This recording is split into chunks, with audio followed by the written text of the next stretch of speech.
Hello, thank you for joining with me. We are in Section 8 of A Course in Miracles Manual for Teachers. It's Volume 3. Today we will read paragraphs 1 and 2. Section 8, how can the perception of orders of difficulty in healing be avoided?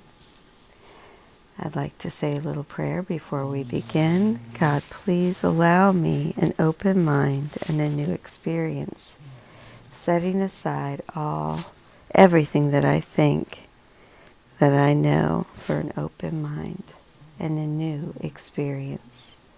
And so it is. God, thank you. How can the perception of orders of difficulty in healing be avoided? And then we're going to go down and read footnote 74. This section, like the previous 3, assumes a situation in which a teacher of God is acting as a healer for someone who is sick. The question that this section addresses then is this: how can the healer avoid seeing some patients as harder to heal? How, in other words, can the healer lay hold of the first principle of miracles, that there is no order of difficulty among them? The belief in orders of difficulty is the basis for the world's perception. And we'll go down and read footnote 75, it refers to the world's perception. So the world's perception rests on differences, on uneven background and shifting foreground, on unequal heights and diverse sizes, on varying degrees of darkness and light, and thousands of contrasts, in which each is seen completes. The world's perception rests on differences, on uneven background and shifting foreground, on unequal heights and diverse sizes, on varying degrees of darkness and light, in thousands of contrasts, in which each thing seen competes with every other in order to be recognized. A larger object overshadows a smaller one. A brighter thing draws the attention from another with less intensity of appeal.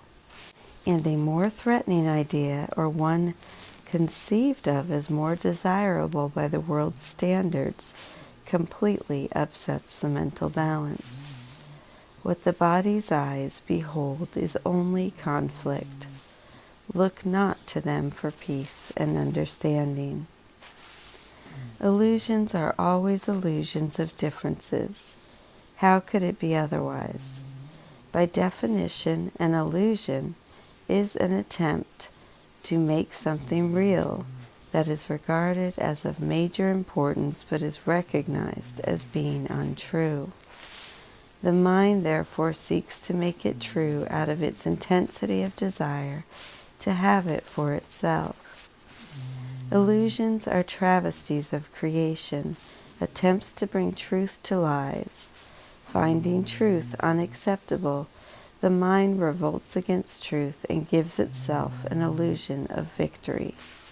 Finding health a burden, it retreats into feverish dreams.